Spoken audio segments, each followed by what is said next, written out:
Oh, good. Sweet. It's actually working on Periscope today. Usually YouTube's a little quicker. Online everywhere. Here we go. Hello and welcome to your SteelerNation.com podcast, sponsored by Total Sports Enterprises. I'm your host, G.Stryker, and with me is fellow writer for the SteelerNation.com and one of the stars of our Yinsers podcast, Morgan Ertzo. Morgan, how are you doing today? I've never been called a star before. That made my entire day. Thank you. That I really appreciate that. I'm great. I'm awesome. I'm a star. Woo! Well, you were already the star of Facebook and Instagram and Twitter. I mean, I'm completely taken aback by your online social presence. So it's good that we have you in the flesh right here virtually for Steeler Nation. So thank you very much for joining us tonight. And we're always happy to have you girls on, obviously. I'm happy to be here. Nice. So the first thing I would like to talk about, Steeler Nation, is our host has a new sweepstakes going on, and I'm going to share this with you here quickly. We are giving away, not that. That is the wrong page. Stop share. Technical difficulties. You said you had everything under control. I did. And there it is. Yeah, no, it came up right. It was just behind the screen that I was looking at. So this is the second time you were looking at it. This is a signed Brett Kiesel Gotham City jersey. Freaking awesome for @bkiesel99. To win this, all you have to do is follow us, which is Steeler Nation, follow @Yinsers and @Total Sports Enterprises, and retweet it. That easy. 3 follows and a retweet. You get entered for a chance to win this beautiful jersey signed by Brett Kiesel, the Diesel. You don't even need to have a beard like mine to enjoy this awesome jersey. Your beard can fill out as you're wearing it. If you don't have a beard at all, women, you don't need a beard. It's fine. But some women have beards. This is true. Some men do as well, and they're just another person. But I digress. And it can be yours as early as tomorrow. So get on there. Thank you very much, Total Sports Enterprises. Big shout out to Yinsers. Big shout out to Steeler Nation, and also Total Sports Enterprises for putting on another great giveaway for Steeler Nation. So good luck, Steeler Nation. I hope you guys win. So moving on, finally, the Steelers are now cap compliant. It's been a weird couple of weeks here. And I know the biggest one was the restructure with Big Ben. And that is something that I know that the ladies were talking about on the Yinsers cast here last Thursday. It was right around when everything was starting to hit. He took a pay cut from $19 million down to $14 million. So what he had before was a $4 million salary with I think it was a $15 million signing bonus. All of that was kind of squished down into $14 million. Now he has a $1.1 million salary and a $12.9 million signing bonus, which is spread out over 4 years. What that means? What's that? This was such a. Did I cut out? No, yeah, just a hair. So go ahead. You're good. I was going to say the important thing is it's 4 avoidable years. Exactly. So yes. Yep. Then, knowing he had to do this to free up the cap space that he did, agreed to voidable years in his contract, essentially canceling any additional money past the point of this year. There is nothing guaranteed past this year. Yeah. And he said, I'm going to have a team-friendly deal. I'm going to do what I have to do to put the best team around me because I believe that we can still contend. We can still get to the Super Bowl and we can still win it if we have a good team and we put them on the field every week. And Ben did everything he had to do to make that happen. And I commend him. I am thankful. I slept very well that night. Yeah. I just, a lot of people didn't expect that from him. A lot of people expected Ben to do what he has done in the past and, want his money. And there's nothing wrong with that, but it is incredible that he did what he did. And, we would have had, I guess, $22 million cap hit had he been cut. Total, yeah. Total would have been closer to 23 million, I believe, because it was a 42 hit, and we got it down to about 23. So with the restructuring, so 1.1 in salaries on the cap this year, 1/4, which is 3.25 million, is on the cap this year. So really, it's only 4.33 million on the cap. for this year, which is nothing for Ben, added to his dead cap amount, which was in the about 20 million. And from all of his restructuring, that's how they got that amount. So moving forward, even with the voidable years, if Ben retires next year or he's cut next year, it only costs the Steelers $9.7 million in dead cap. And that's nothing compared to what we would have lost in dead cap this year. Yes. And next year we have the most cap space in the league. Like we're talking, that is going to be a fraction of the money that we're able to spend next year on our players, our free agents, guys we want to sign, TJ, who we want to give a huge contract to. Exactly. Yeah. I mean, Ben did us favors in every single aspect of this new deal. And I stand by what I said weeks ago. I think that Ben gives us the best chance to compete. That includes possible draft picks, even if we traded up. And that includes any free agent that we might have the possibility of signing, which again, we don't have the money to sign a big free agent, a very capable quarterback. So Ben gives us the best chance to win, period, point blank. Perfect. And just that move caused the Steelers now to be cap compliant. And that is cap compliant going off of either the number for 180 million, which was the official floor, and 185 million, which people are speculating that it might get to, hopefully, because every dollar that it rises helps out the Steelers tremendously. Because if they're at the 180, I think they only have about 3 million in cap space. You go up to 185, they get an extra 5 million, and that's 8 million in cap space, which lets them do a lot more than just signing rookies and trying to restructure people to keep some of the free agents that you have that are leaving. Quickly, before we get into the muck of all the numbers, I've got a story that came out that was pretty interesting that I saw on Twitter from @SethWalder. That's SETHWALDER. And he went through all of the pass rushers this year, the two fastest pass rushers to cross the line of scrimmage in at least 200 snaps this season. Number 1, TJ Watt. Number 2, Bud Dupree. They were the two fastest people to cross the line of scrimmage. A big part of that, TJ stated that he used to utilize empty stadiums to get to know quarterback cadences. Because if you're just watching it on TV, it's an empty stadium. You can hear the cadence really, really easily. He teed off the entire team and say, look, this is how this quarterback likes to do cadence. This is when the ball is going to get height. So that helped us out a lot. He wasn't offside a whole lot. He was offside a few times, but you got to take that with as quickly as he gets to the quarterback for the most part.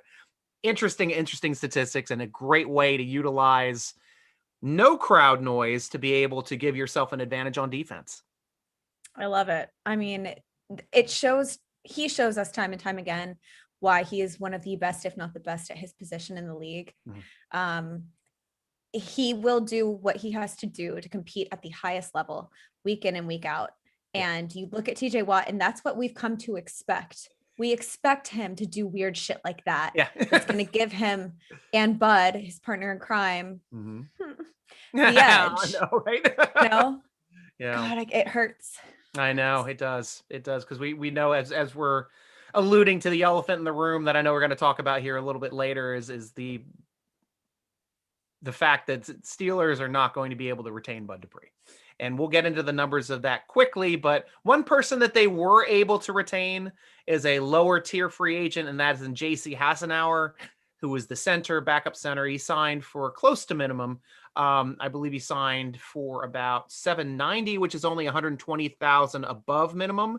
So as far as for the salary cap, it only cost $120,000 against the salary cap, because taking the top 51, he only costs $120,000 more than one of those lower tier people that were cut off in the bottom 51. So, or in the top 51, that's just the only ones they take. So, didn't cost a lot to keep Hassenauer. He knows the system. I'm not super happy about the move, but definitely good to have some consistency, especially with Pouncey retiring. I'm not that happy about it either. I do understand. Number one, he knows the system. Number 2, we do not have a center on this team right now. And I also understand it's not a great draft for the center position.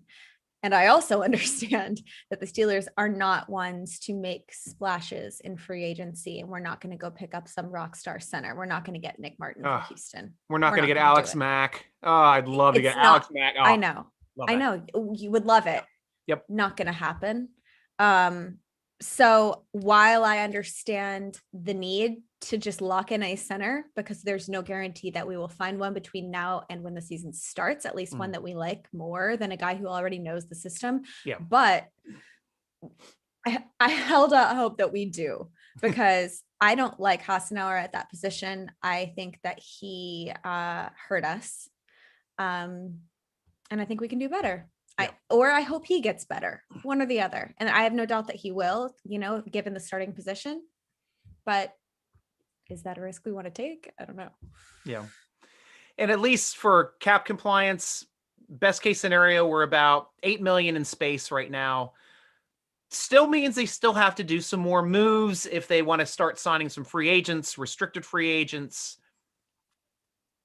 Exclusive rights aren't as bad, and I'll explain that pretty soon here, but it looks like Tuitt, Hayden, Boswell, and even Derek Watt could be restructured to save some money off of the cap this season. I know Derek Watt, I just looked today, he's got $1 million bonus coming in for a roster bonus. So that's something that could be cut out and at least spread out over time if they do it as a signing bonus.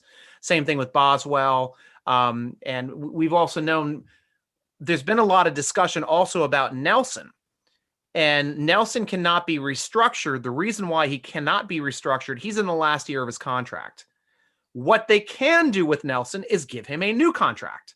And that could displace his salary cap and make it a little bit lower for this year, which it doesn't matter from next year on. As Morgan alluded to, we are one of the biggest cap space teams next year.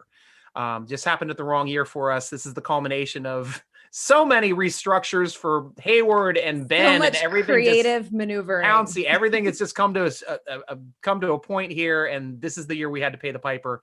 And unfortunately, the salary cap ended up being at least $30 million underneath of what it should have been projected to be, if the constant rising between 10 and 12 million each season that has happened for over the past decade kept going for this year. We should have been around 210 for salary cap this year. We were around 200 last year.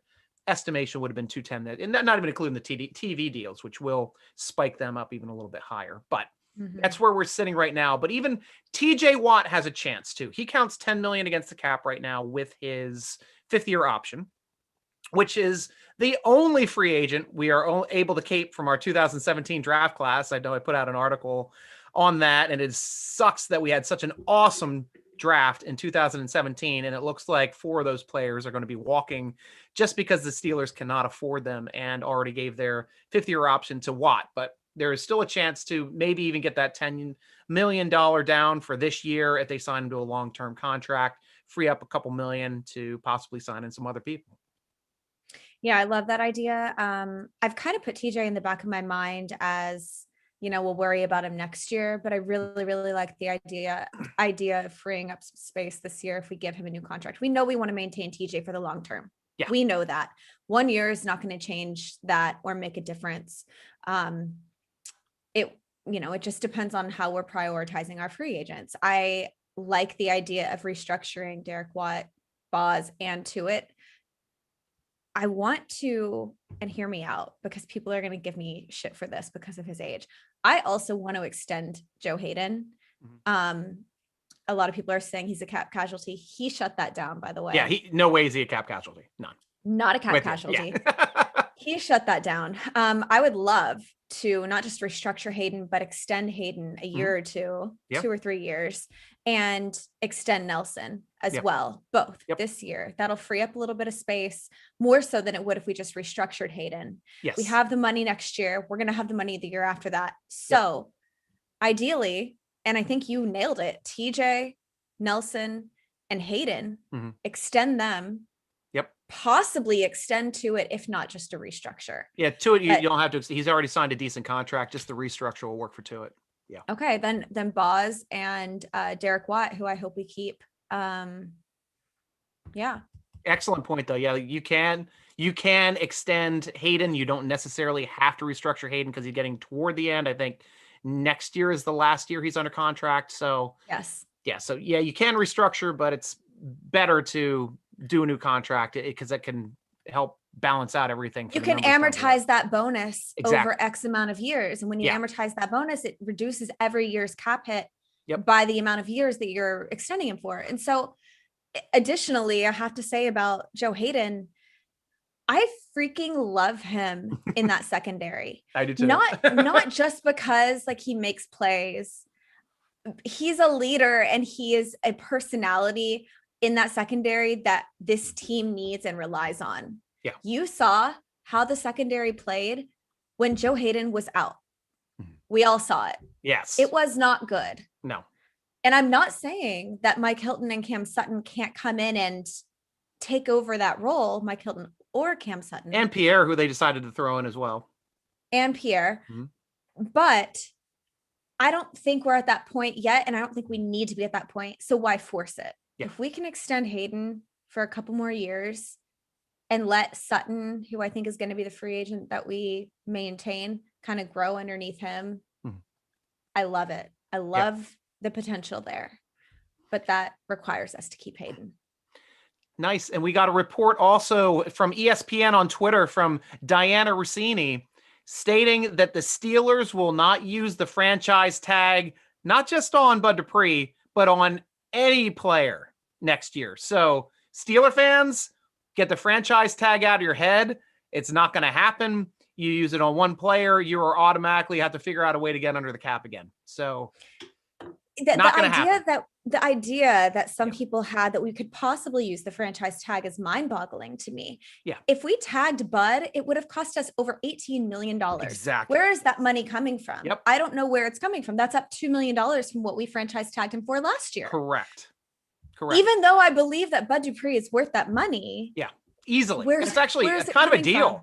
Like he can get into the 20 range like pretty quickly. Like if he didn't hurt his knee, he finished out last year. You're probably looking at a $22-23 million a year contract out of him. So you're getting Bud at a steal this season at 18. And Nick Juju, like we're saying, he's only $2 million less at $16 million. And that's the franchise tag value for this year for being a wide receiver. So unfortunately, we'd love to keep him for that amount, but just with what we're doing with our wide receivers, we've already got a good base of good, talented young receivers underneath of them with Washington and DJ and Claypool. I mean, you're going to see Claypool actually flourish a little bit more in that role next year. I think he's going to be more of a go-to guy with DJ being the receptions guy and hopefully Washington's stretching the field. And who knows, whoever gets added in the draft, because the Steelers always add another receiver in the draft and they're going to have it's going to be Juju. Juju, will you play for $6 million this year, and we'll give you $30 million next year, please? It's a good faith. It's a good faith contract, buddy. We will pay you what you would have made this year, next year, in addition to next year's salary. Like, come on, please. Right. And I've got to let Steeler Nation know we do not have a beer sponsor anymore. But as I was talking to Morgan before the show, I live in the Baltimore, D.C. area, and there's a lot of negatives for Steeler Nation about living in the Baltimore, D.C. area, other than they're terrible fans of the Washington Capitals and the Baltimore Ravens. But one excellent thing about living in this area is we have the only Guinness brewery in the United States. And they just had a beer release last Friday that I went ape nuts over. 2 excellent beers. One of them being a breakfast tea amber. It's kind of reflecting there on my can, but breakfast tea amber. It's very good. It's like a tea infused beer, very light, delicious. And then the coup de grace is the barrel aged mint chocolate stout that I am enjoying tonight. This is phenomenal. This is my beer of St. Patrick's Day this year. So cheers, Steeler Nation, to all of you holding glass tonight. Cheers. Raise a glass. I'm enjoying it. Here's my coffee. Stryker, this is cruel and unusual punishment. The mint chocolate stout, that was rude. It was rude. I can't talk. I'm enjoying this too much. For those of you who don't know, I can't drink beer right now. So she's on a carb-free diet currently. She is working out to be the best that she can be.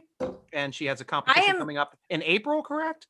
In April. I currently actually am consuming a lot of carbs. None of which, however, are beer. So Bummer City. As long as you balance it out next year by only consuming carbs from beer form for 40 days, then it equals out. Here's the deal.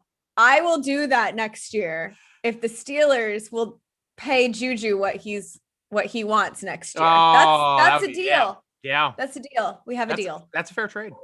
Yeah, I agree. Corvette. Completely. That's awesome. Mark, I feel your pain also on Facebook, saying Big Ben should have retired. The team is in rebuilding mode. I hope the offensive line is able to protect him this year. I'm concerned they may not. And I agree with you, Mark. I think in their current form, it's tough, but hopefully the draft will help them out significantly because that's what they need. That is definitely what they need is offensive line help. Offensive line, 100%. I think that also was a large portion of the reason why Ben agreed to a team-friendly deal. Yeah. He knows that the line that they put around him needs to be one that can protect his old man legs. And I disagree. I don't think he should have retired, but to each their own. He does give us the best chance to contend. And I, unlike many Steelers fans, believe that we have the potential to contend if we build the right team. Yep. So. And I agree, B. Bailey 13 off of Twitter. Ben is our only option this year. Well stated. That is true. He is the option this season. Now, market values. This is the interesting thing. As we talked about, Bud is at $18.2 million if he's franchise tagged. Juju, his market, and that's still his market value. That's what Spotrac and everybody is saying. You know, he's going to be getting a contract in this area. I wouldn't be surprised if it was closer to 20, to tell you the truth. Juju is valued around 16 million. Avery Williamson, the inside linebacker that we traded from the Jets to help us out, 7.2 million is his value. That's a surprising number to me. I was very surprised by that number. Very surprised, because I feel like what I saw out of Avery Williamson this past year was very little that convinced me that he's worth that. Not saying that he did poorly for a majority of the time. I do think that there were some times where I was disappointed in his play, but we just there's not enough of a sample size to decide that this man is worth 7.2 million as a linebacker. I just don't see it. The only thing that I can see that his value would be there for Morgan is that he's a tackle machine. He has, I think, every season but two, he has over 100 tackles. One season he didn't get to 100 tackles because they weren't on defensive enough for him to get 100 tackles. He had 90 some. But that was when he was with I forget the team that he was with. Was it Titans? I think it was the Titans, and it was a ball control offense, so the defense was never on the field. Right. And that one he was in like 94. But last season, he split between both the Jets and with us, didn't play a full season, and still ended with over 100 tackles. So this guy is quietly just a tackle machine. He's huge in the run game. And that is why, because, you know, if you have an inside linebacker that's going to get you 100 tackles, that is his value. I agree. I agree. But obviously, like, we only saw him for half a season. We saw him for a partial season, but he's still kind of what I'm saying. And yeah. With the Jets, I obviously don't watch very many Jets games. So maybe I'm not speaking to his full portfolio of work from last year. I'd feel sorry for anyone that watched Jet games last year. But I know, right? But at least with the Jets last season, tackle wise, I'm trying to look up to see what his exact numbers are. Okay, he played 15 total games, obviously. Well, now it's saying he's under 100 on this one. Why is this? Why? I thought he was over. Oh, because it's combined. It's combined tackles. Yes, 111 combined tackles last season. He played 7 games with the Jets. He had 59 tackles in 7 games. That's a ton of tackles for 7 games. Right. In 8 games, because he had to take a game off, COVID, things like that, learning the system. He had 52 tackles with us. He had 3 tackles for a loss with us too, and 2 quarterback hits. So he was doing well. I don't think he got a sack. No, he didn't. He didn't end up getting a sack last year from us. Actually, I thought he did get the sack. I see the sack listed. I thought he did. Yeah, he got through and he got 1 sack for us. That's it. So, I mean, the guy has some ability. And like I said, his sack numbers, he was a rookie. He had 78 tackles as a rookie. 78 sacks. 70. Oh, I know, right? Holy- He's good. Wow. Holy shit. 7 million's cheap. Sign that man yesterday. Yep. So 78 tackles as a rookie, second year, 102, third year, 104, fourth year, 92. But the snaps are way down because that was the ball control year with Henry. They're killing it. 120 his first year with the Jets, and then 111 last year. This guy is a tackle machine, and Clearly. that is why his value is at least listed that way, and I can at least understand why it is. Mm-hmm. Makes more sense to me. Villanueva. Now, here's the one that surprises me. Villanueva listed at 16.5 million for value. I saw that. I wouldn't go anywhere near that. I wouldn't touch that with a 10-foot pole. I think it's 10 million more than it should be. I completely agree. How old is Big Al? I can look that up quickly. I'm not saying, and don't get me wrong, I'm not one of those people who believes that someone's age dictates their ability to do well at their job, even in football. Yeah. We've seen Tom Brady. Like, I don't believe that is the case for everyone. We saw Bud absolutely evolve into the player that he is today from someone that a lot of everyone's on their own trajectory. There's no one size fits all. At this age, if you haven't reached your prime, you're never going to. And at this age, it's all downhill from here. I don't believe that. Just what I saw out of Big Al last year doesn't warrant $16.5 million. No, I hope somebody gives it to him, because that means we're getting a third round comp pick for him. But being 32 years old and already starting to regress, both last 2 years, we started to see the chinks in Big Al's armor starting to show him as being a human, as opposed to the superhuman that he'd been at left tackle. And he'd had some great years here in Pittsburgh. Right. Right. And I love Al as a person. And I know that. I love his story. I love everything about him. Yeah. He has a great family. Like he's a good dude. He really, really is a good dude. And I hope that he gets paid. I hope he makes that money. It's not going to be from us. Yeah. It's just not. So Morgan, let me ask you this then. If I was to say James Conner is worth $5.4 million in the open market, what would you say about that? I would agree with that. I think that's fair for him. I think that he struggles behind a line like we put out last year that is designed to protect a passer and is not designed to block for running. He struggles behind a line like that. He is not one of the very rare types of running backs who can flourish behind a line that's not blocking well. There are a few. There are guys who are extremely patient and find the holes that don't initially exist. Conner doesn't do that. I do think that James Conner has great running ability if he has a great offensive line. Put him in, I don't even want to say this because it hurts my soul. Put him in Cleveland and he is successful as a running back. Yeah, he is.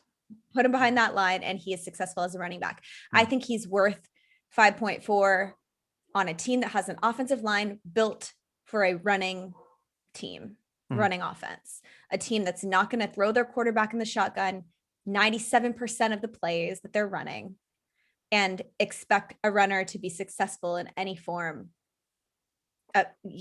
in that scheme. It just doesn't make sense to me. It does not make sense to me, but I don't think that this year is an accurate or a justification for paying him less or anything like that. I don't blame this year on him. Yeah, no, I'd agree with that. And I like his strength. I like his elusiveness, but he was only getting good yardage, it seemed, if he was getting to the edge and he was able to break that corner with either the strength or a missed tackle or a spin move. And only it was very difficult for him. Yeah. Yep. So it would be good to see him with some good blocking in front of him, because he could make some people miss and do some good things, like you're saying. So now we have the two most important free agents, which is kind of a tandem. And we're talking about safety, obviously, Steeler Nation. We all know we got Mike Hilton, we got Cam Sutton, You got one guy does everything, a little bit more of a playmaker, a little bit more of a tackler, a little bit more of a sacker. The other guy is a much better coverage man. Maybe can play some edge, play some safety in the dime, can kind of do it all as a coverage man. So now you have two guys. Hilton's value is looking at 7.8. Sutton's value is looking at 7.2.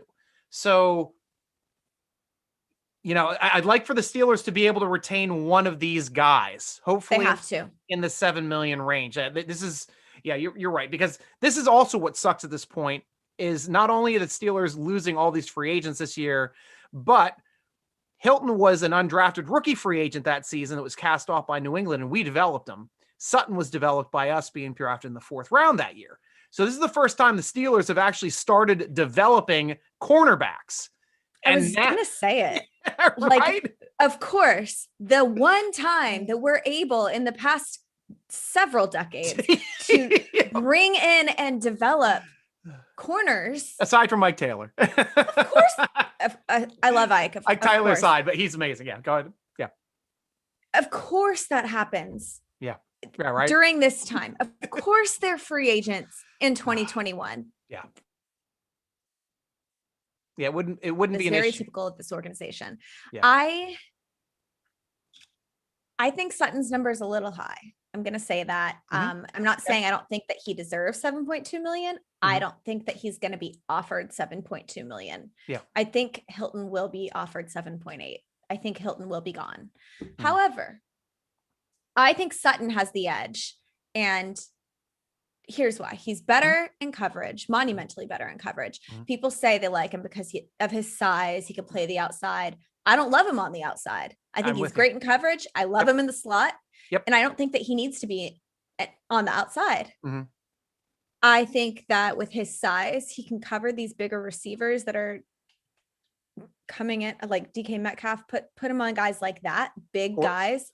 Or the tight ends coming out of the slot. Or the tight ends coming out of the slot. Like he has versatility back there that I don't think Hilton has. Hilton is a splash player.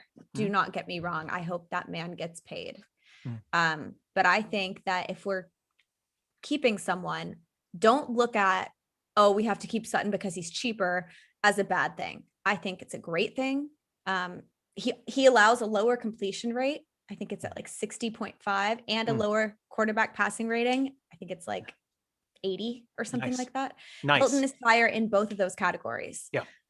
So like yes, we see the splash plays from Hilton. We see the sacks. We see the quarterback pressures from him. And that is compelling. But I think it's likely we keep Sutton, and I will be happy if we keep Sutton. So now we get to the free agents that the Steelers must retain. Obviously, everybody that we talked about, those are luxuries. There's probably not going to happen. Maybe one of the two corners may happen, but these are the ones that the Steelers, I think, will actively go out and try to make offers to quickly because they know they can make the right offers to keep these players around. One of them, which is on my list, is the number one re-sign for the Steelers with as banged up as their offensive line is. That is Zach Banner. That is a guy you need to get back in, lock up. He is completely committed to this team. He frankly won outright that right tackle job last year. Unfortunately, lost it by being injured in the first game of the season against the Giants. But if you want consistency in that offensive line, if you want leadership in that offensive line, Zach Banner is not only going to be your cost-effective choice to be signed to be a starting tackle, but the right choice for our team because he's completely committed. When I interviewed him just a few weeks ago, he's still talking about the Steelers as we, even though he's not under contract. Loved hearing that. So we know he wants to come back, and the Steelers are committed to bringing him back. I am a huge Zach Banner fan. First of all, I just love how he approached the battle to win that position. I think that he entirely earned it. It's his to lose at this point, if you ask me. I think Tomlin has all but come out and said that Zach Banner will start at the right tackle position next year. I think it's inevitable that we sign him, and I think it's going to be huge for that line. I will be very happy if we can get him back. Next person I wanted to talk about is the guy that was in the middle of the defense, and that is Tyson Alualu. Now, he's a player that was older. Obviously, he was super highly rated. Like PFF had him in the top 3 most of the season. The early part of the season, he was number 1 for being a nose. And that was a big shock to me, Morgan, because we had seen him working the 3 to 5 tech like Hayward and Tua did, especially when one of those would get hurt in a game. He'd always play one or the other, but he excelled in the middle of the field, especially in helping our run game this season. I think that was a surprise to everyone when Tyson Alualu's name was plastered all over like top 3 defender lists, top 3 defensive line lists, things like that. I think it was stunning at first. Yeah. We're also putting a great line around him. We're also surrounding him with one of the best defenses in the league. He's between Tuitt and Hayward. You're right. Like, come on. We are setting that man up for success. But yeah, I think that he is also priority, should be at least, because we saw the injuries on this line last year. If we can maintain the guys that were there, that know the system, that excelled for us in their positions, and who will line up with virtually the same line as they did last year, I'm all for it. Like, let's go. There, we don't have room to like move a bunch of people around or swap in and out pieces.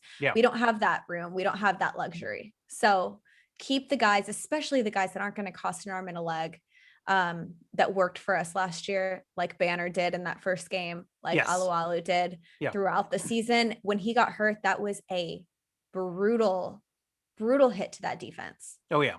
The run game, our run defense spiraled. It was a disaster. He is great against the run. I am an advocate. Good. And the only reason why I think he's going to be affordable is because he is older. I think he's approaching 34, 35 now. So that's why it was so surprising, not just to us, I don't think, but to everyone who knows him or has seen him play in the past. It was refreshing. It felt like he was a new kind of player. I don't know. I'm a big fan. Yeah, 33. I'm sorry. He's turned 34 this year. But still. So am I. Right? Oh, I remember back being 34. Those were the days. I asked everyone on Twitter. I asked all my followers. My Mean Joe Green running out on the field there in the 70s. That was the time, ladies and gentlemen, and Steeler Nation. You don't know what that is. I lived through the 80s. Chuck Noll would never allow any of this bullshit. Oh, you remember the 60s? That was a bunch of shit. I asked people on Twitter the other day how old first I tweeted, I'm sick of the narrative that Chuck Noll wouldn't allow this, and this. Yeah, right. Meanwhile, Ernie Holmes is shooting down police helicopters. Like, come on. Well, he did that after. It's I could say a lot about read the ones who hit the hardest. Everyone just read it and you'll know exactly what Chuck Noll put up with. Different era, but I got a lot of responses to that. So I asked people how old they were. And I'm pleasantly surprised that I'm not one of the oldest people among my followers. I definitely thought I would be. Yeah. So, well, I follow you. I'm way older than you, so that's fine. And CTE is a real thing. I'm sorry about that. Thanks for balancing it out. Yeah, right. I bring up that median age significantly. Another one to talk about would be Matt Feiler. Now, Matt Feiler, I almost think might be out of our price range just because of how diverse he is. He's been a starting left guard and starting right tackle in this league. I actually think he's going to get some decent money thrown at him in free agency, unless people are throwing money at different people and he kind of sits around for a bit. He has a chance of coming back, maybe in a 4 to 6 range. That's what I'd hope for, but I can't see them spending more than that on Feiler. But honestly, he could get that more from another team. Yeah, I don't think Feiler will be around next year. I'm very middle of the road on him. Yeah, I am too. Like if he left, I don't think I'd cry. It's not going to hurt like Bud's going to hurt, you know? No, yeah. Or Juju. Or even Connor. If Juju leaves. You are sold on him leaving, but I am not. So. My heart is not sold on him leaving. My pocketbook and my mind are like, how can we even make this work?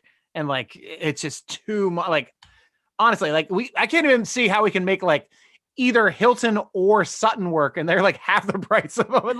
Like we're saying, he's going to take half the money this year, and we're going to give him. We're going to have to. Honestly, we're going to have to cut somebody. Yeah. There's a cut.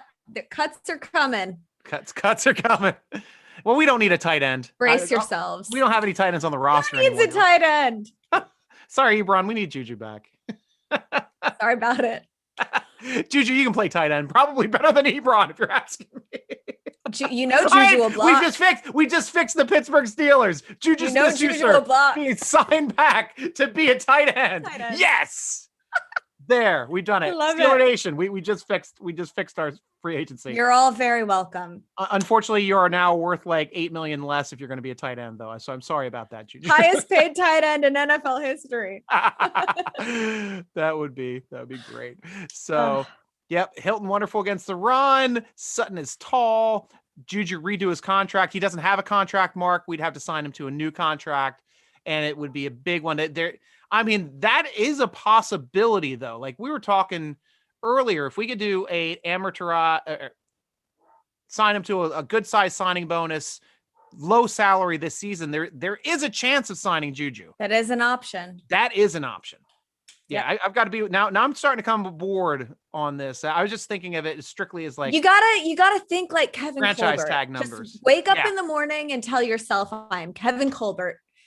Time to get creative." Yeah, like that's what he does every single day. Yep. And maybe he'll take 15 million or 14 or 15 from us. I mean, that's what I'd like to see. A little bit of a hometown discount. Now there's one other. Oh, sorry. Go ahead. You want to finish? No, I was just going to say, he knows the grass isn't always greener. He knows that. And when you look at the teams that people are saying that he should go to, AKA the Jets and the Raiders, we have evidence of that not working out. We have evidence. Former teammates of his own didn't work out for. So we have coaches that wouldn't go there to even be a head coach. So yes, we understand those organizations. Right. But there's one other small signing that I want to talk about here. And this is a value signing and this is a depth signing and something that a lot of Steeler Nation might not even really be remembering much or put much thought into this, but this is one I put a lot of thought into, and it's Shawn Davis. And Shawn Davis is about $1 million a year player. And this guy not only can come in on a pinch to play starting free safety, starting strong safety, but he was a monster on special teams for us last year. I was going to say the same thing. Yeah. He retained 2 possessions on special teams just from following the play and jumping on loose footballs. I mean, I'm telling you, it was that's game worth $1 million. That's $1 million. The game against Washington when he came in and saved that play.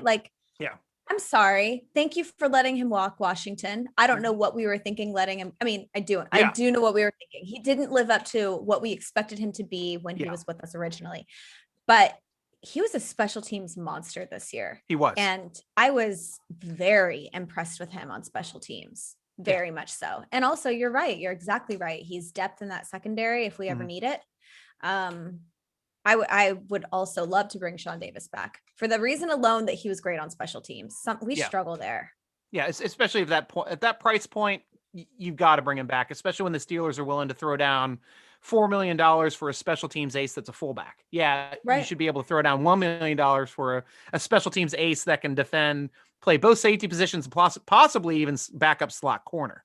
Yeah. But you got a lot of options with Shawn Davis, and that's why I like his versatility.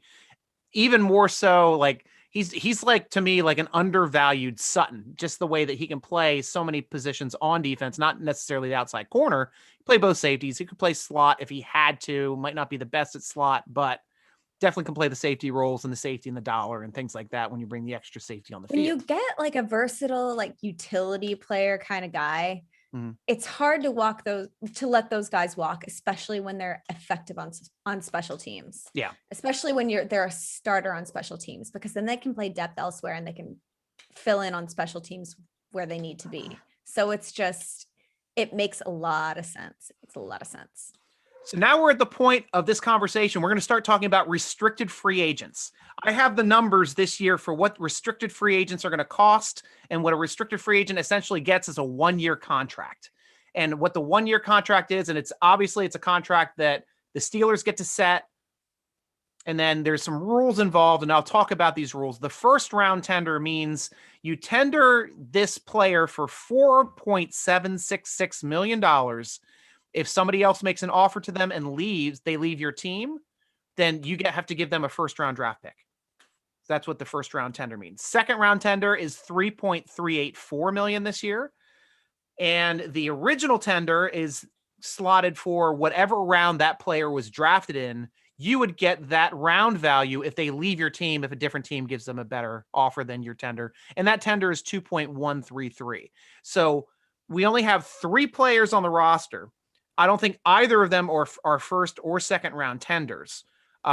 First one being Ray McLeod. I don't think he's going to be tendered at all. I think he could probably be re-signed around the $750,000 level, which is what he paid for him last year. And Gerald Hawkins, I don't see any reason for retaining him. I didn't think he was even doing a decent job as an extra blocker last season. He was a 4th rounder. He would merit a 4th round tender if he was to be tendered. I agree with you on both of these. Ray, that one's upsetting to me because he came out at the beginning of the year and I was like, finally we have someone who can return a punt or a kick. Finally. Or both. Or both. Like, yeah, right. God forbid the Steelers have a good return man. God forbid. Right. But he just kind of fell off a cliff. Mm-hmm. And I honestly think, I don't think it's, I'm not knocking his ability. I think he's very capable. Yeah. His vision worried me at some points. There were times where he was so close to getting 6. And had he just gone right instead of going left, he wouldn't have gotten hit. He would have gotten the end zone. And it's like, did you not see the guy? Like, that concerned me, number one. Number two, we gassed this dude up so much in the first few weeks that I think he put so much pressure on himself to succeed that it got to him. It was like he was in his head too much. He was trying to do too much. He wasn't just letting himself have fun and play the game, which my boyfriend is a professional baseball player. He'll tell you he is at his best when he's not in his head, when he's just having fun playing the game that he loves. And I think that the same thing happened to Ray. It's almost like he got the yips. Yeah, it happened when he muffed that punt. Mm-hmm. After he muffed that punt, he wasn't the same player. And he was playing a little bit more timidly. He wasn't running as hard. He was more worried about ball control. But he's got a good skill set. He's a great returner, both punt and kick return. And he's a great slot back option and also a great option for wide receiver bubble screens and for end around and jet sweeps. Guy has the speed in the backfield and is productive in all of those phases.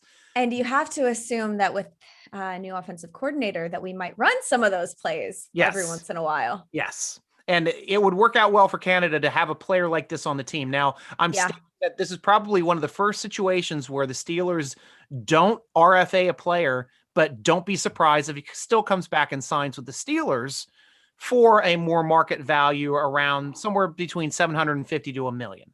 That's where I think his market value is currently for what his skill set is. He starts getting more productive and starts returning some of these kicks for touchdowns. His number's going to be going up, and that tender would be a steal. But like I said, Ray would be a 6th round tender. You get a 6th round draft pick if we tendered him, but I just don't think that value of $2 million is worth for 1 year. Closer to 7. Not this year. So the other person, now this is the one I want to talk with you about, Morgan, because this is a player that is valued on our team. Still, I don't know if you can't really value him as a 1st or 2nd round tender. You might, maybe a 2nd, you can convince me to be in a 2nd, but this guy was an undrafted rookie free agent, which means if we tender him and he's signed by another team, since he was undrafted, that team would not have to give us any compensation whatsoever because he didn't fall in a draft slot. But he is the top backup for the edge position for next season, going into next season, and that is Ola Adeniyi. So how do you feel? Like with me, my initial feelings are there's value in Ola Adeniyi.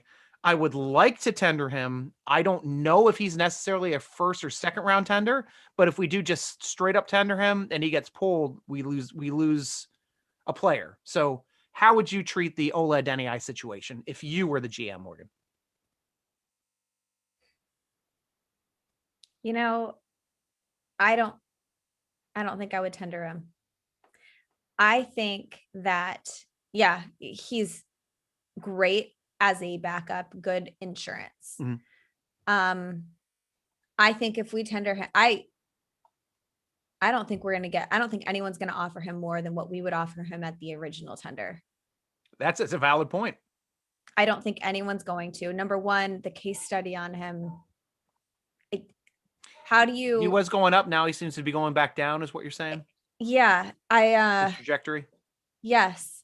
I struggle with putting a value on him right now. I don't know. This is the one that I am just stumped on. I really am, because you look at the injuries we suffered last year and you have to assume that we'll suffer similar ones next year. Like, you prepare yourself, right? It's like PTSD. So I'm thinking about that now and I'm like, well, are we gonna be upset if he goes and plays for somebody else and wish that we still had him back? But nah, this is tough for me. I don't know. I'm not tendering him.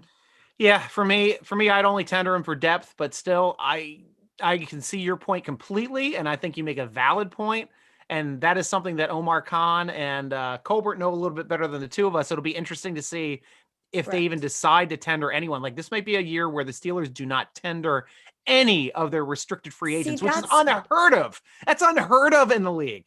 I was just going to say, like, that's what's another thing that makes this year so insane. Right. Is because not only might this be that year, but it's looking like it will. We tender nobody. Yeah. That's crazy. That's crazy. So now we're at the portion where we get to talk about exclusive rights free agents now. And I had to do a lot of digging because I'm a geek and I'm a numbers guy. And I had to figure out, it's like, can we even tender our exclusive rights free agents? Because these guys are good. Yes. The answer is yes, because we just tendered one of them today. And that is Marcus Allen. So what happens with the exclusive rights free agency, they are still under contract and you tender them for league minimum. And they cannot sign with anyone else, and they have to play for a league minimum, which looks like this year is $660,000. Now, I thought it was going to be $625 with my math, because I thought it was $610 from last year plus $15K, but it looks like all the minimum tenders that I've seen so far in this season has been $660. So Marcus Allen is signed. I assume it's for $660,000. The other person, which is to me probably one of our biggest free agents, is Spillane. Robert Spillane, who may be a starter next season, will be playing for $660,000. I thought Robert Spillane came in and wrecked ship. Like, Agreed. I could not have been more impressed with him. I couldn't have been. I mean, he set the tone for so many splash plays in that second half of our season. How do you put a value on that? It will be highway robbery if we get him at $660,000. I can't say it any other way. It will be highway robbery, and I will be thrilled. I will be too, because he'd be a great depth piece. Have him and Bush on the field at the same time would be an excellent tandem. And even if they don't release Williams, I'd hate to lose him as well. Vince is just, I would hate to lose such a disruptive middle linebacker as well. But you got a little bit more athleticism, I think, with Spillane. You lose a little bit more of the tackling and that ability to shoot that A gap better than just about any other inside linebacker that you have in VW. And I love that about Vince Williams. Me too. Yeah, you look at Vince and you appreciate so much about his game, but then you have to look at, if we're talking about cuts, if we're talking about releasing players, you look at the holes too.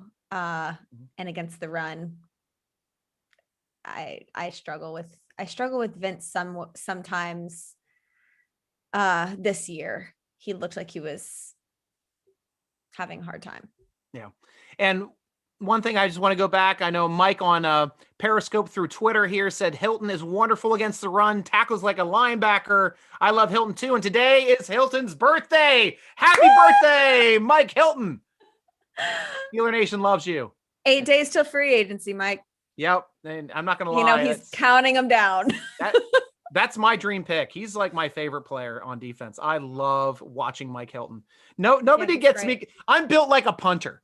So nothing gets me gassed up more than seeing a guy running around on the field that's like 5'9", 180 pounds and still wrecking people in the hole and getting sacks. That's my kind of football player. I love his attitude. Like how he clowns Phillip Rivers. It is the best thing that happened in 2020. I'm not kidding. That was perfection. So explain to Steeler Nation what the clowning of Phillip Rivers is, just so everybody's on the same page. So it was like a year or two ago when it first happened, right? Like Rivers was talking shit to Hilton, and then I think he picked him off or something. And then again this year, that crucial game against the Colts. Against the Colts, yeah. Yep. The final play of the game when Rivers is trying to, throw up some pass to save their chances. Yeah. Hilton batted at the ball, right? Didn't he have an interception earlier in that game too? Was that you know what? Hilton might have had the interception and then Sutton batted the ball at the very end. Yeah, might have been. But didn't he have a 2 interception game? Wasn't that his 2 interception game? I don't remember. I can't remember. Like I've had so much Steelers talk going through my head in the past. I do too. Yeah. I can't keep up at this point, but he was amazing that game, bottom line. And Phillip Rivers had talked like mad shit to him at one point. So he went up to him and just let him have it. And Rivers, is the crybaby of all crybabies. Like that's one thing I will miss in the NFL next year is Phillip Rivers temper tantrums. But I just love how he went straight up to him and let him have it. I love it. I love the attitude. Nice. I love the fire. You know me. I want the smoke. So like I love a guy who's going to talk what? Shit. I love it. You the most confident. You were like what?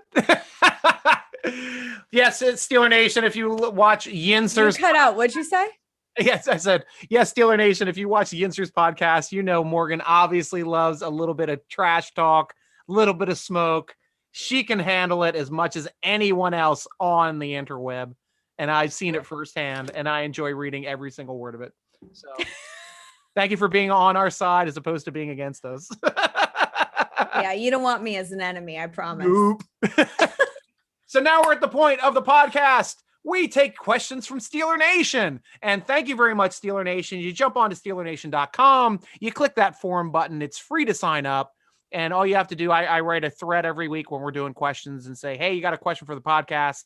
Let us know what they are. Paul G is the first one to chime in. He said, give us a list of 5 names that you think will be a target of the Steelers in the upcoming draft at 1 to 24. And which of those 5 would make the most impact? Now, I'm not in draft mode. I'm still in free agency mode, but I'll give you the positions that I think that we'll start off with positions. Okay.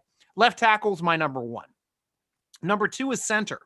But if the center value isn't there, I will take the highest rated running back. Now that is one of those spots where, that can make a difference on a team as well. But here's one that not a lot of Steeler Nation is talking about, but we desperately need it. It's a tight end, and it's an all-around tight end. It's a tight end that can block and slobber knock in the hole and make those catches downfield. Doesn't have to be like Ebron downfield. It doesn't have to be like Gronk downfield. I'm happy with the Mark Bruner. I'm happy with a Heath Miller. Now, Miller just made the most of his opportunities. Like he ended up becoming like way more better after the catch than most people ever anticipated, but he was slotted to be that solid catcher down the field. And that's what we need to extend drives.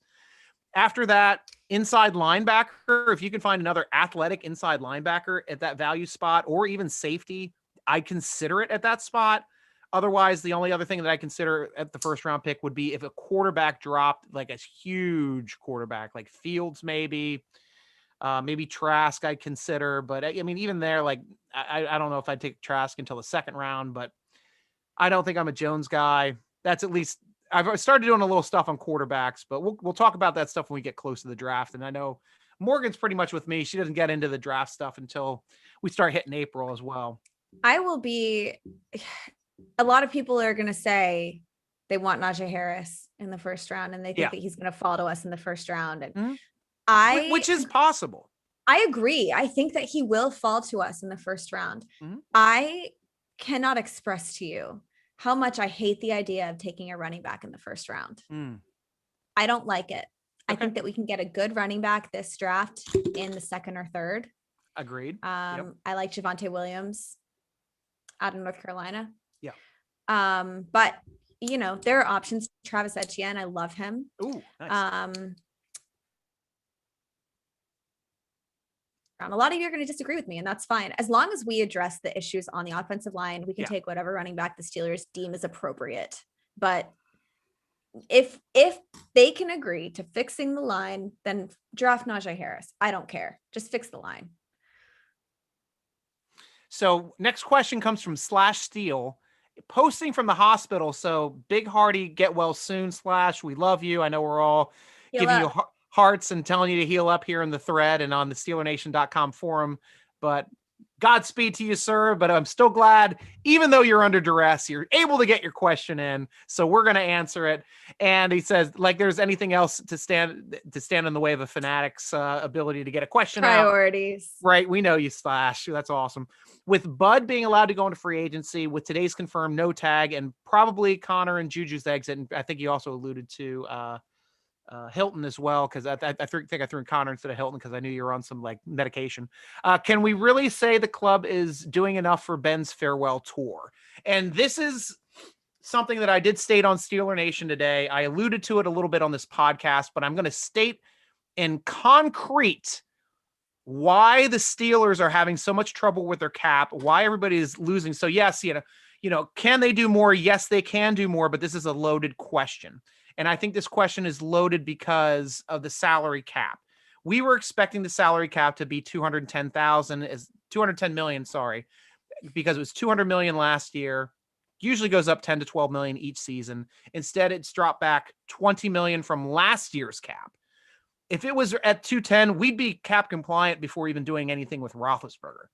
Like, we would have been able to sign back Bud and or Juju, possibly both, but probably one of them and both Hilton and Sutton. So like, this is the crap that I'm shaking my happened. head because like, what a dream. What a dream. And that's just if we didn't have COVID-19. That's right. The only thing that screwed us up. The second aspect of it was a lot of the restructured contracts came to a head this season.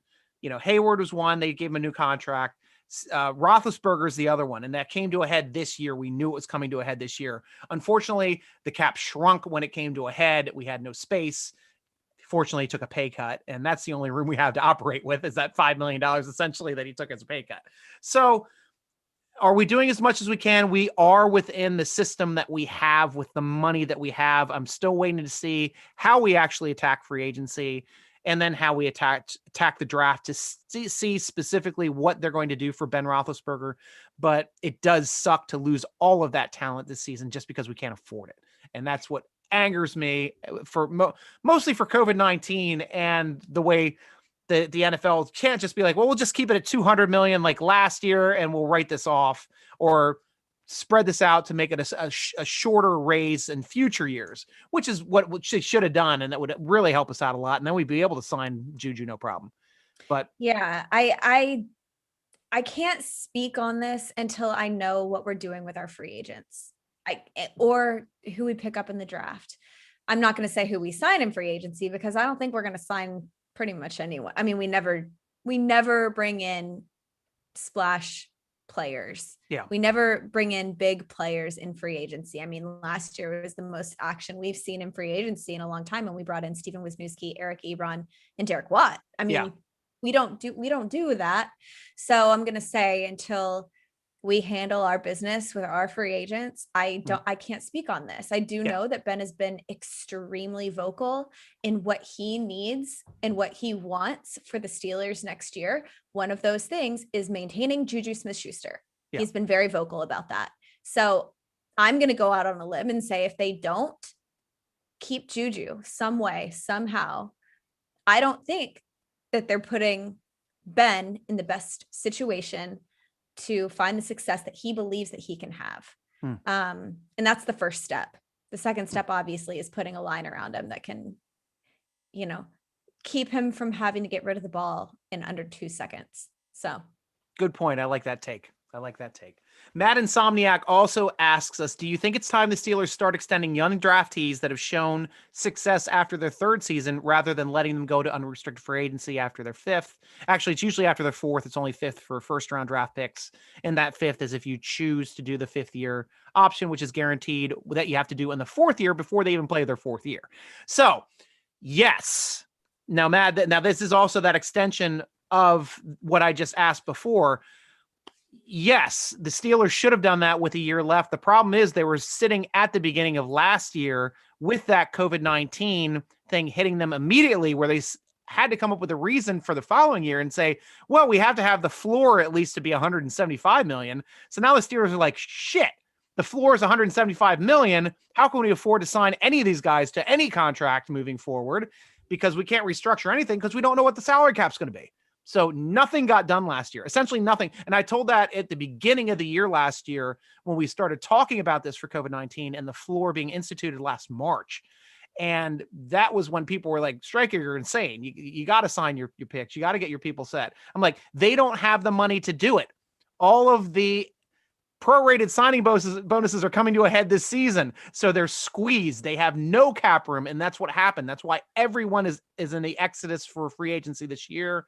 But I honestly don't think that this is not a trend, Mad. So this is not something that Steeler Nation has been doing or that the Steelers have been doing over time. I think it's only strictly because of the extenuating circumstances from COVID-19 for this season. We do it with certain positions. We are notorious for doing it with like wide receivers. Notorious. We keep them for the first contract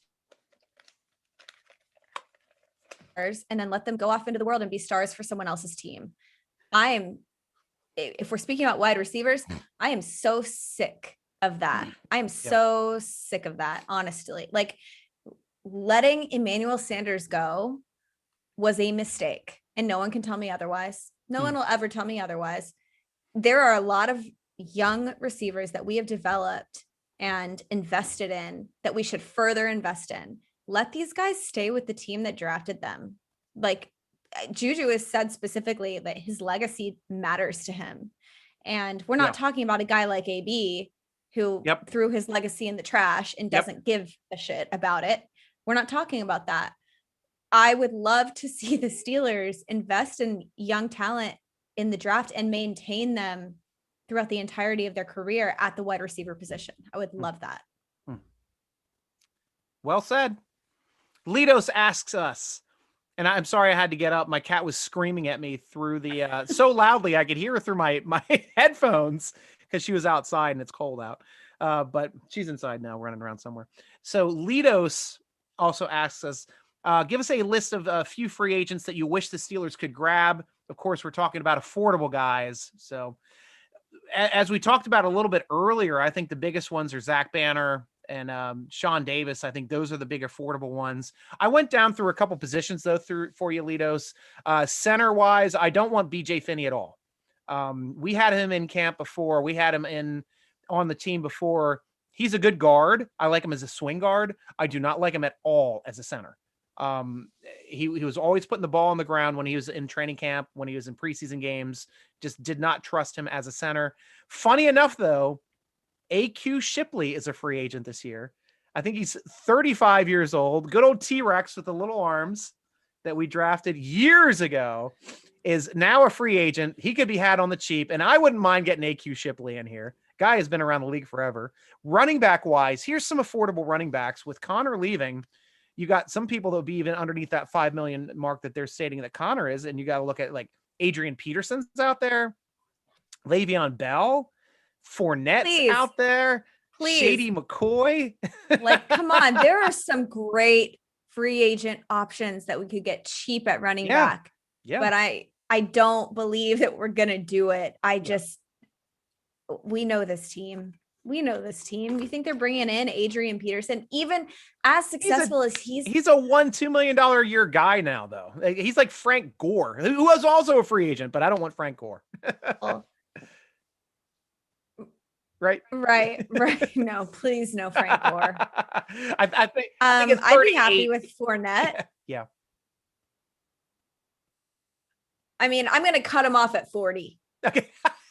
Then Gore's got 2 more years. We can sign him to a 2-year contract. He'll be good. He's ready to go. So left tackle wise, Kelvin Beachum is up for left tackle. And I always like Kelvin Beachum because he had the ability to play every single position on the line. And that's what got him his claim to fame before he went out and struck out on his own. And I think he could be had at a decent valued number here in our system. Tight end wise, here's a diamond in the rough for you. Jordan Reid. And I know Jordan Reid because I'm a Washington DC fan, and that guy was amazing for the Washington football team, previously called a different name, but back then he was a monster for this team. He was in San Fran last year. He put up some decent numbers. I know he has some injury history, but when he's on the field, this guy can make any play on the field, and he's I think the only question with Jordan Reid. Yeah, go ahead. Sorry, I think the only question with Jordan Reid is his health.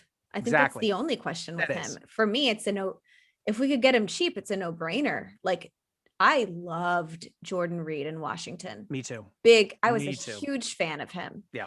The injuries just have kind of stacked with him. I mean, you don't see him on the field half the season.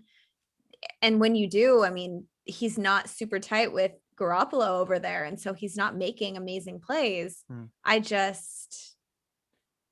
I would love him. Well, then if we could get a guarantee that he's not going to get hurt. Yeah, you're right. You're right. Yeah, Kittle's you there. got an all-world tight end in front of you. You're not going to see a lot of balls, but that's why he is going to be so affordable, is because injuries are going to be a concern. He's a guy you can have around $2 million a year, where you can bring in and he can make your team better. That's the kind of guy I go out and get. The last spot I was looking was inside linebacker. Reggie Ragland out of Detroit, Josh Bynes out of Cincinnati. These are affordable guys that are tackle machines that if we have to let go of Vince Williams, those are 2 guys that can come in and provide some depth and provide some tackling should we need to rotate other people in behind Spillane and Bush. Love it. I like Ragland a lot, actually. Yeah, he's a good player. And he's a Detroit guy. You know how Colbert loves poaching from Detroit. Exactly. I mean, it's like we are the Arizona Cardinals and they're us. Yeah, that's right. Like, it's just we are or Detroit the Bucks East. Now. Right? Oh my gosh, it's insane.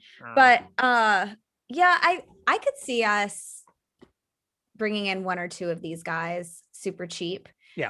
We're not going to bring in nobody. We're not going to just stay who we are and lose half the guys that we have. We're not going to do that. But some of these guys, I like Beachum coming back. I would love to have Jordan Reid, Ragland if we could get him. I like some of these. Nice. I'm a Le'Veon Bell fan. I would not hate seeing him come back, to tell you the truth. I would not, especially at a lower price point. I can't be upset if he's a lower price point. He can catch, he can run. Bring him back. That's what I'm saying. Yeah.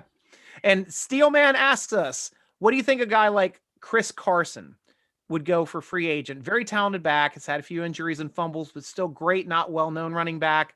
Would love him a couple years while we rebuild our line. Save us a pick, of course, if only a reasonable contract. But the problem for me, Steelman, is Chris Carson isn't unknown. He's got value. He played for Seattle. He had a great year last year as a dual threat. I know he had 9 combined touchdowns. Currently, Spotrac has him rated and valued at $7.4 million, which is more expensive than Connor. So there's zero chance of the Steelers picking up a guy like Chris Carson, who's still young, who's still showing he's an all-around back and phenomenal player. And I would love to have him, but I just don't think that price point is going to be one that the Steelers can afford. No, I agree with that. I mean, if we're looking at featured backs, we're not going to spend that kind of money on one in free agency. It's just not going to happen. And Life Ruiner Gaming off of YouTube states he doesn't know Bell's style worked behind arguably one of the best lines for a few years. I don't think it works with what we have now. Valid point. We will have to see how the line shapes up and what they put together for the season. Last person. I totally agree. No, go ahead. Well, the last question that we have is from Drink Iron City. He likes to throw us a couple. He likes to throw some oddballs. I love Drink's questions. So Drink Iron City starts off with first question. We're in pretty rough cap situation. Who are the other teams that are in worse shape than us cap wise? The Saints. The Saints are the worst in the league, definitely. Oh my God. They were at 70 million under. Now I think the Saints are more at a more respectable 59 or 60 million. The way it is here on Spotrac. Rams are at 38.5 mil. And I think we're going off of 185 being the cap for Spotrac. I think that's what they're going on. Philadelphia Eagles, 35.7 under the cap. Bears, 20.7 over the cap. Sorry. Kansas City Chiefs in the Super Bowl last 2 years, 21.7 mil over the cap. 11 mil over the cap for both Atlanta and Green Bay. It looks like 13 mil over the cap for the Giants. Am I reading these right? Oh, wait, no, I'm reading the center lines. I'm reading the wrong lines. Holy crap. All right. Saints are 55 mil over. Rams 30 mil over. 25 mil for the Eagles. 20 million for the Bears. 18 mil for the Chiefs. Slightly different numbers. Okay, so now we're back on point. 11 million, close to 12 million for the Falcons. Close to 6 million for the Packers. 5.5 for the Giants. 1 million over the cap for the Vikings. And only 396,000 for the Tampa Bay Buccaneers. And those are the only people that are over the cap currently. So we have 3 teams that have less than us. We're very close to Titans. We're both right around 7.5. Buffalo Bills at 4.5 and Dallas Cowboys at 4.5 million under. So Dallas Cowboys are the Mendoza line. Tampa Bay and those other teams are still over the cap. So they have to get compliant in a week. 1 week. I mean, how do the Saints get compliant? Shit. They got to get rid of their whole team. I mean, seriously. They do. How many draft picks do they have? 53. Well, you have as many undrafted rookie free agents as you want to pick up, and so if they want to go that route, they can. They can't pick up regular free agents because they can't afford them. But yeah, they got to do something. It's going to be amazing to see who they cut to get under that number for a week, and that's going to be a fun story to watch here, Steeler fans. So start checking that out here in the next 8 days. What the New Orleans Saints have to do to get under the cap, and even a couple of those teams that are still fairly high, like the Eagles and the Rams, having to make some pretty significant moves, and the Chiefs and the Bears. I mean, we're all talking around 20 million for all these teams. So it could be worse, guys. It could be worse. Yeah, we thought we were bad when we were like 19 mil over like a couple weeks, 15 mil over, like right before Ben did his contract. Thank you, Ben. Thank you. Thanks, Ben. So next question, what has the NFL done for vaccination protocol on COVID-19? Are they making it mandatory individual per team? I think probably the COVID protocol is kind of laxed for the most part. I know that the Steelers take it very seriously. I know that we had a small outbreak and Coach Tomlin had COVID. He's since come back. I know he's fine now because that was quite a few weeks ago, but most of the teams are probably in charge of themselves until we get back into the season again.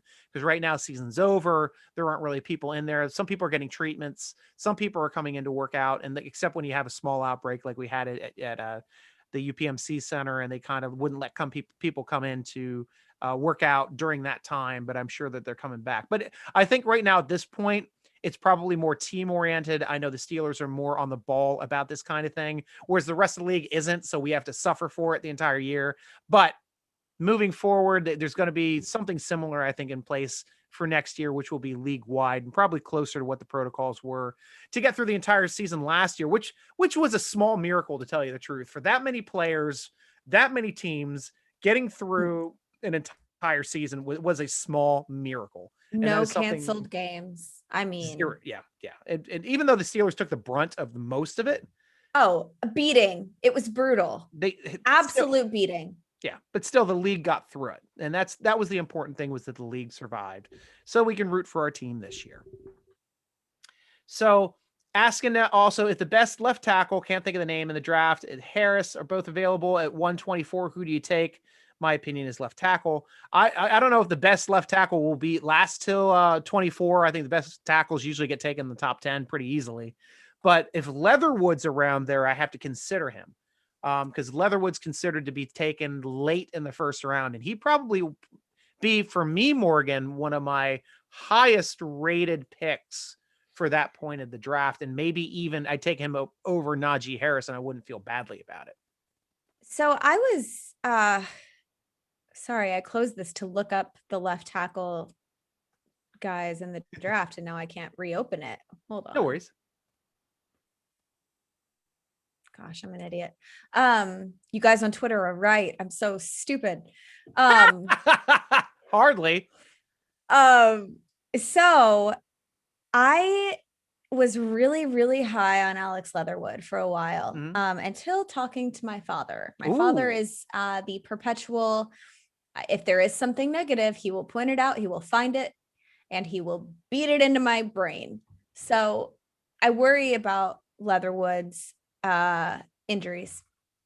I just worry about his knees. Okay. And at that position, it's really something that we can't risk a ton of injuries. We need someone who's going to be reliable. And I mean, he's torn both of his ACLs at this point. Wow. So it's a risk. I think that's why he's dropped, because people were saying he wouldn't be there at 24, and now they're saying he will be.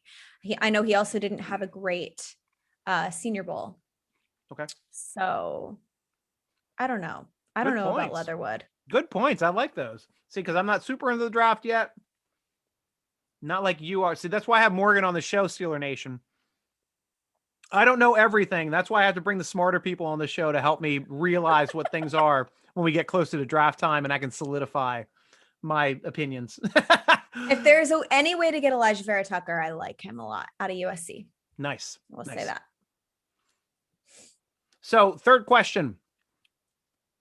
Or sorry, we're down to the fourth question now. Pittsburgh food, the church or Pepe's? I'm from way out of town, and if I was visiting with only one place I could go in Pittsburgh. So I guess he's asking for either the Church Brewworks or Pepe's.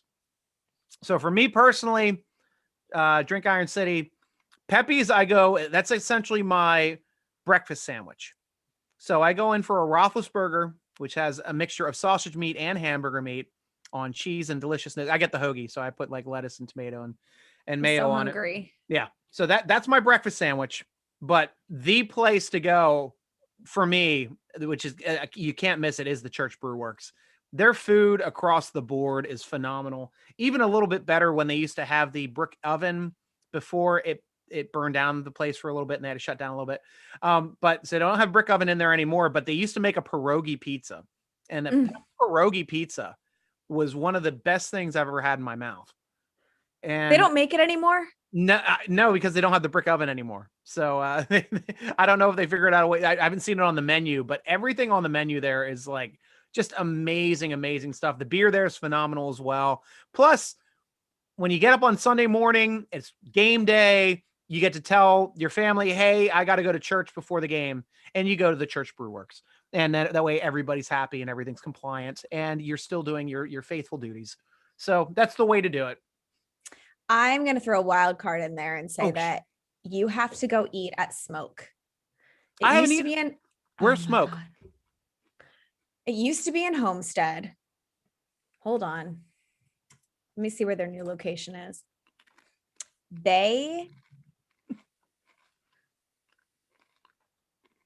No, this is still the Homestead location. I will find out and I will let you know. All right, cool. It's just Smoke, okay? Okay. And what kind of food do they have? Good Lord. Tacos. But I don't know if it's still on their menu, but they make like breakfast sausage and gravy that is the most insane thing I have ever tasted. I used to go gravy. Yes. Is it over? Oh, that's one of my absolute favorite. Shit on a shingle. Exactly.